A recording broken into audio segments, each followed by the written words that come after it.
Act 1. The Cabin in the Woods. Keddie, California. In the spring of 1981, it was little more than a ghost of its former self.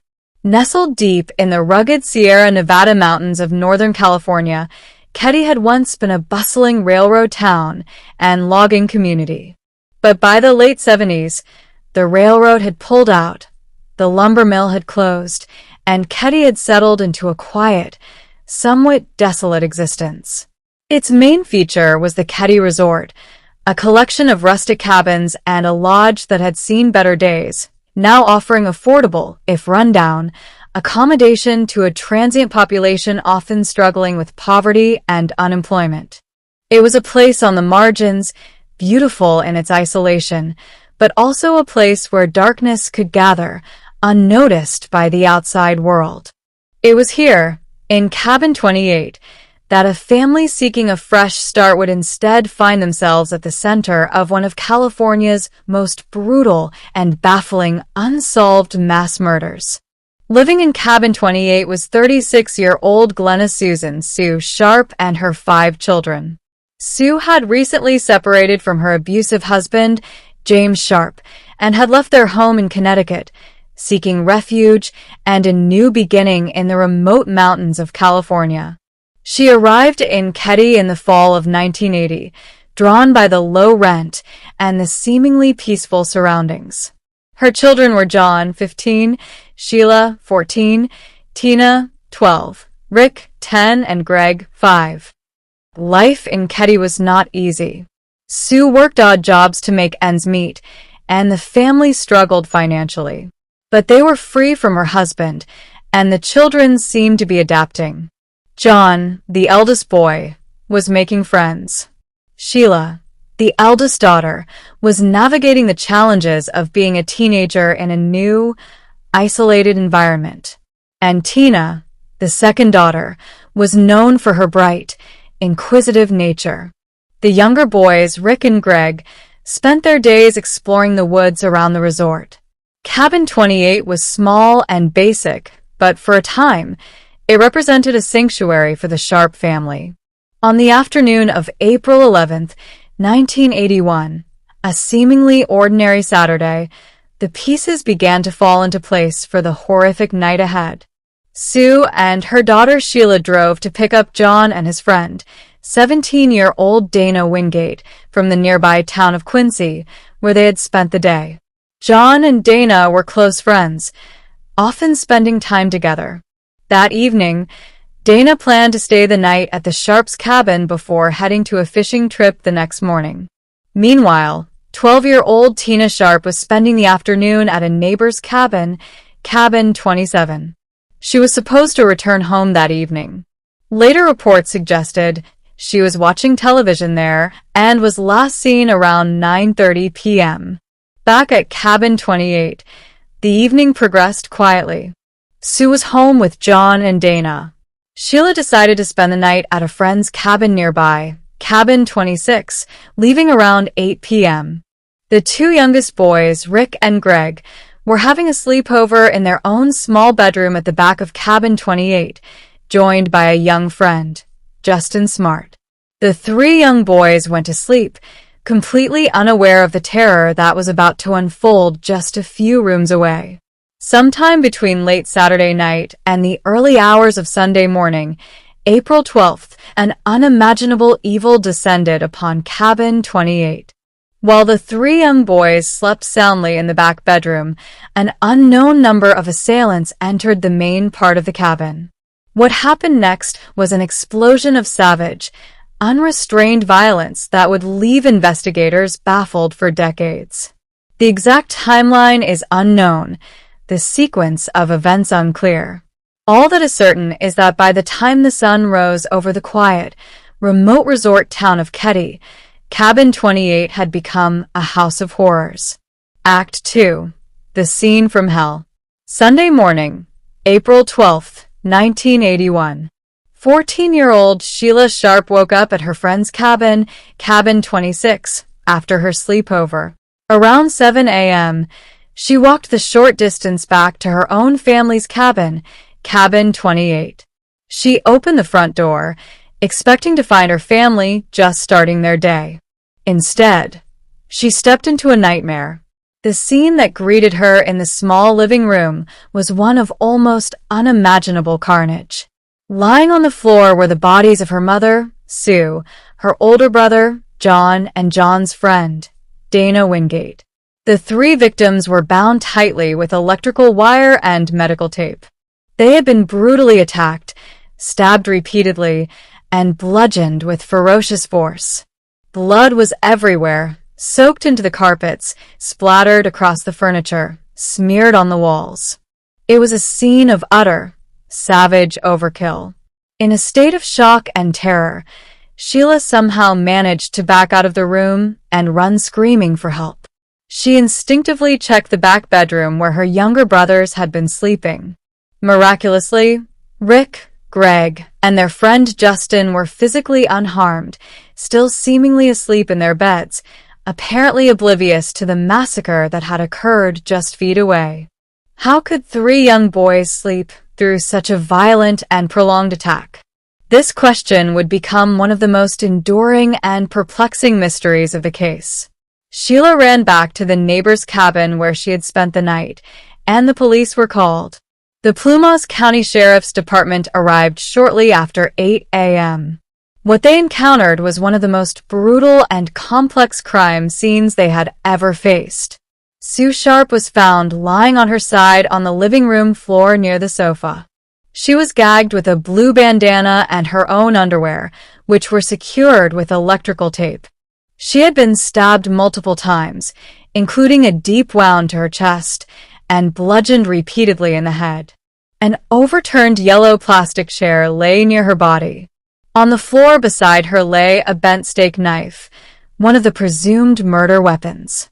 John Sharp and Dana Wingate were found lying on the floor nearby, close to each other. They were also bound, though less extensively than Sue. Both young men had been brutally beaten and stabbed. Dana Wingate had also been manually strangled. Their heads showed evidence of severe blunt force trauma, consistent with blows from a hammer.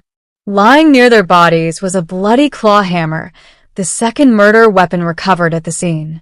The scene was chaotic, horrifying, and deeply confusing.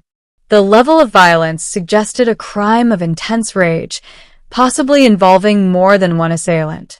The use of multiple weapons, knives and hammers, and the different methods of binding also pointed towards multiple perpetrators.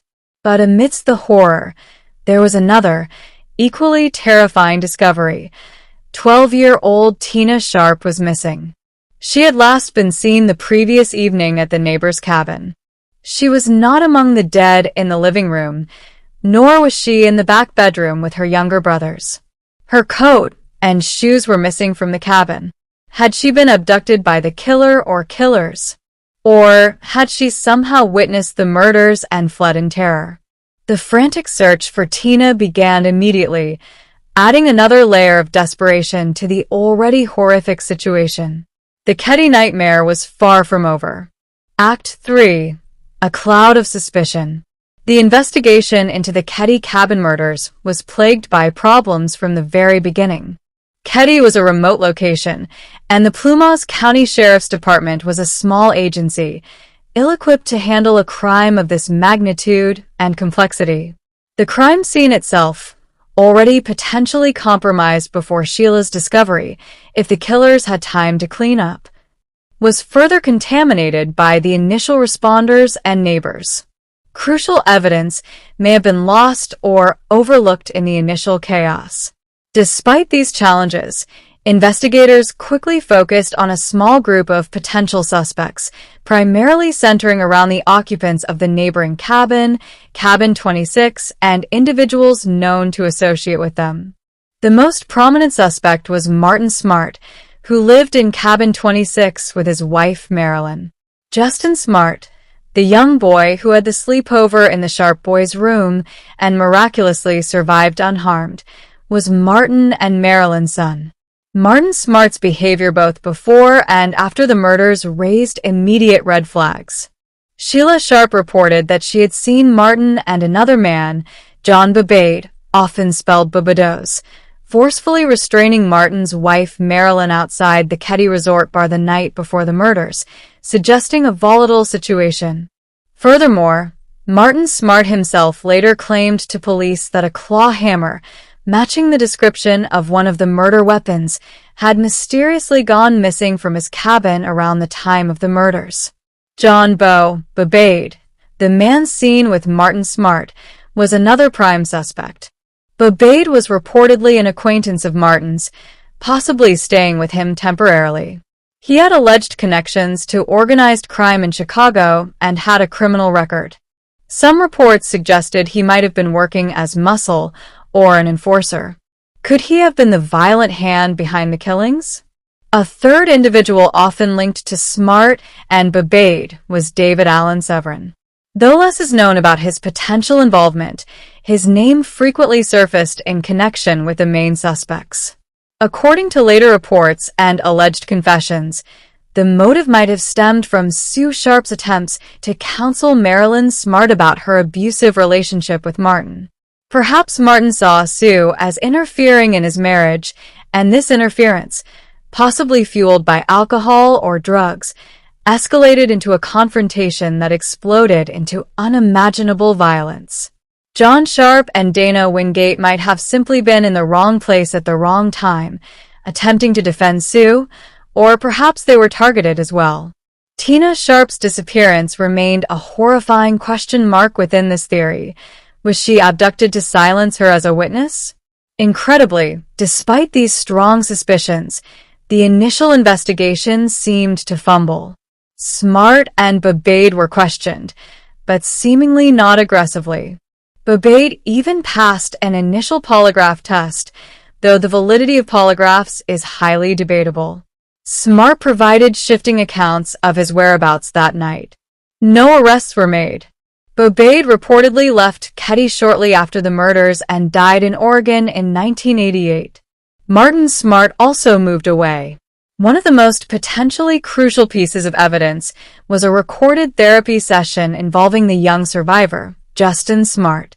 Under hypnosis, Justin reportedly described seeing Sue Sharp arguing with Martin Smart and another man on the night of the murders. He also allegedly witnessed Martin and the other man attacking Dana Wingate with a hammer. However, testimony obtained under hypnosis is generally inadmissible in court, and the full details and reliability of this session remain debated. The investigation seemed to stall. Leads grew cold. The Keddie Cabins, once a place of refuge for the Sharp family, now stood as a grim monument to a botched investigation and unanswered questions. The community and the surviving Sharp children were left traumatized, living under a cloud of suspicion where the killers might still be walking among them. Act 4. Tina's Fate and a Cold Case Rekindled.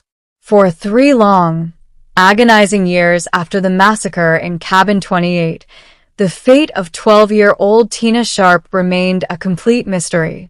While her family desperately hoped she might still be alive somewhere, the grim reality was that she had likely been abducted and murdered by the same people who killed her mother, brother, and his friend. The lack of any ransom demand or communication made her survival seem increasingly unlikely. Then, in April 1984, a chilling discovery was made, confirming the family's worst fears. A bottle collector, scavenging in a remote wooded area near Feather Falls in neighboring Butte County, about 50 miles by road, but only 30 miles distance from Keddie, stumbled upon a partial human skull and a jawbone. The remains were weathered, suggesting they had been there for some time. An anonymous call was made to the Butte County Sheriff's Office reporting the discovery. Using dental records, the remains were positively identified as belonging to Tina Sharp. The search for Tina was over, but the discovery provided few answers about her final moments. Only the skull fragments were found. The rest of her body was missing. No cause of death could be determined from the limited remains. Had she been killed shortly after the abduction, or held captive for a period before her death? Why were her remains found so far from Keddie, in a completely different county, and who had made the anonymous call reporting the discovery. Were they involved, or simply someone afraid to be linked to the case? The discovery of Tina's skull only deepened the central mystery: who committed these horrific crimes? After Tina's remains were found, the Keddie Cabin Murders case slowly faded from the headlines, officially becoming a cold case. The surviving Sharp children grew up under the shadow of the tragedy. The Keddie Resort itself fell further into disrepair and was eventually demolished in 2004, erasing the physical location of the crime, though not its haunting memory. For decades, it seemed the case would remain frozen in time, another horrifying but unsolved chapter in California's history. But then, in the late 2000s and 2010s, new investigators with fresh eyes took another look at the dusty case files. Plumas County Sheriff Greg Hagwood, who had been a teenager in the area at the time of the murders and was deeply affected by them, made reopening the Keddie case a priority. Advancements in forensic technology offered new hope. Evidence collected in 1981, including the presumed murder weapons and the tape used to bind the victims, was re-examined using modern DNA analysis techniques. In 2016, a significant piece of evidence resurfaced: a letter written by Martin Smart to his wife Marilyn shortly after the murders. In the letter, Smart allegedly wrote, "I've paid the price of your love and now I've bought it with 4 people's lives." While not a direct confession, the wording was incredibly incriminating. Around the same time, a therapist who had counseled Smart years later came forward, claiming that Smart had confessed to him that he had killed Sue Sharp, but denied killing the others. Further investigation uncovered more disturbing details. DNA testing reportedly linked David Allen Severin, the third man often associated with Smart and Babade, to the crime scene, though the specifics of this connection have not been publicly released. Severin is still alive today. Martin Smart died of cancer in 2000. John Babade died in 1988. In 2018, investigators announced another potential breakthrough. They had recovered a hammer that Martin Smart allegedly owned and had hidden in a local pond shortly after the murders. This hammer was sent for forensic analysis, though the results have not been made public. The renewed investigation, armed with old confessions, new DNA possibilities, and a recovered potential weapon, seemed poised to finally solve the decades-old mystery. Hope surged among the surviving family members and the community of online sleuths who had kept the case alive. But as of today, despite these tantalizing developments, no new arrests have been made. Act 5. The Lingering Shadows of Cabin 28. The Keddie Cabin Murders remains one of the most brutal, frustrating, and hauntingly atmospheric unsolved cases in American true crime history. It's a story that lingers, not just because of the savagery of the crime, but because of the deep sense of unease and the unanswered questions that cling to it like the mountain mists around the old resort town. Who killed Sue Sharp, John Sharp, Dana Wingate, and Tina Sharp? The most compelling evidence points towards Martin Smart and John Babade, possibly aided by others like David Severin. The motive likely involved Sue's interference in the Smarts' troubled marriage, combined with a volatile mix of personalities, possibly fueled by substances. The alleged confessions, the suspicious letter, the missing hammer, all paint a damning picture of Martin Smart. Babade, with his criminal background, could easily have been the muscle, the one capable of the extreme violence seen at the scene. But if Smart and Babade were responsible, why were no arrests made in 1981?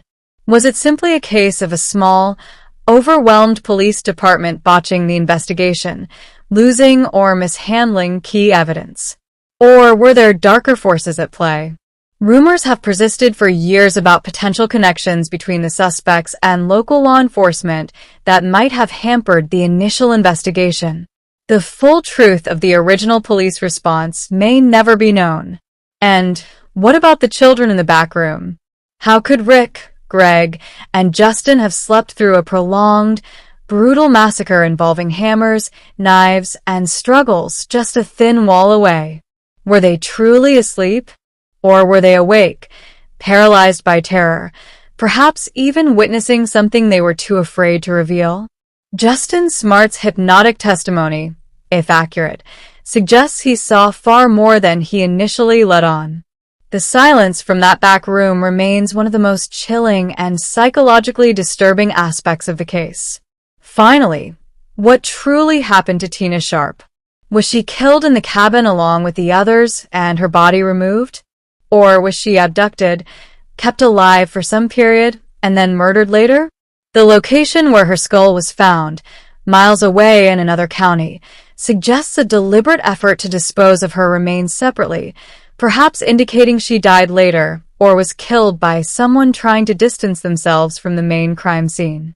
Today, the physical structure of Cabin 28 is gone, demolished along with the rest of the decaying resort. But the shadows of that night remain.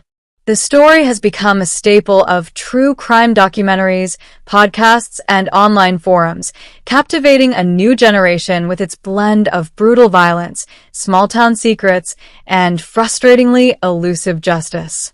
It serves as a grim reminder that sometimes the most terrifying monsters are not supernatural phantoms, but ordinary people living just next door, and that the deepest darkness can be found not in haunted houses, but in the hidden corners of the human heart. The ghosts of Keddie Cabin 28 continue to cry out for answers, their voices lost in the cold, mountain silence.